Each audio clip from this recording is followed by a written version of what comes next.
Hi friends, எனக்கு ரொம்ப நாளாக ஒரு டவுட்டுங்க.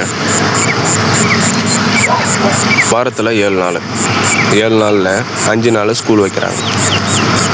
5 நாள் ஸ்கூலுக்கு கரெக்டாக போயிட்டு கரெக்டாக படித்து கரெக்டாக பாஸ் பண்ணி வேலைக்கு போன பசங்களுக்கு 5 நாள் வேலை வைக்கிறாங்க.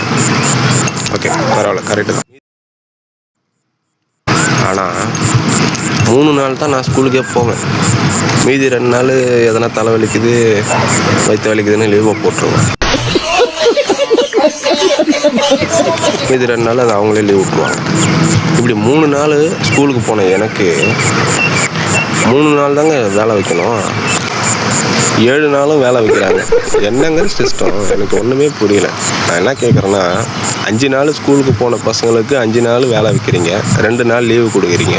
அந்த 2 நாளுக்கும் சம்பளத்தையும் கொடுத்துட்றீங்க. 3 நாள் ஸ்கூலுக்கு போனவனுக்கு 3 நாள் தானே வேலை வைக்கணும். என்னன்னு ஒன்றுமே புரியல. என்ன சிஸ்டனே புரியல. மக்களே, இது யார்கிட்ட சொல்லணும்னு தெரில. அப்படியே ஒரு நாள் லீவ் எடுத்தாலும் அதுக்கு சம்பளத்தையும் பிடிச்சிக்கிறாங்க. என்னங்க வாழ்க்கை. யார் சாமி இவன்? எங்கேருந்து வந்திருக்கான்? இதுக்கு தான் தம்பிங்களுக்கு என்ன சொல்கிறோன்னா, அதிகமாக படிச்சிங்கன்னா கம்மியான வேலை, ஆனால் அதிகமான சம்பளம். கம்மியாக படிச்சிங்கன்னா அதிகமான வேலை, கம்மியான சம்பளம். இது ரெண்டுத்தில் எது வேணுன்றதை நீங்களே முடிவு பண்ணிக்கோங்க.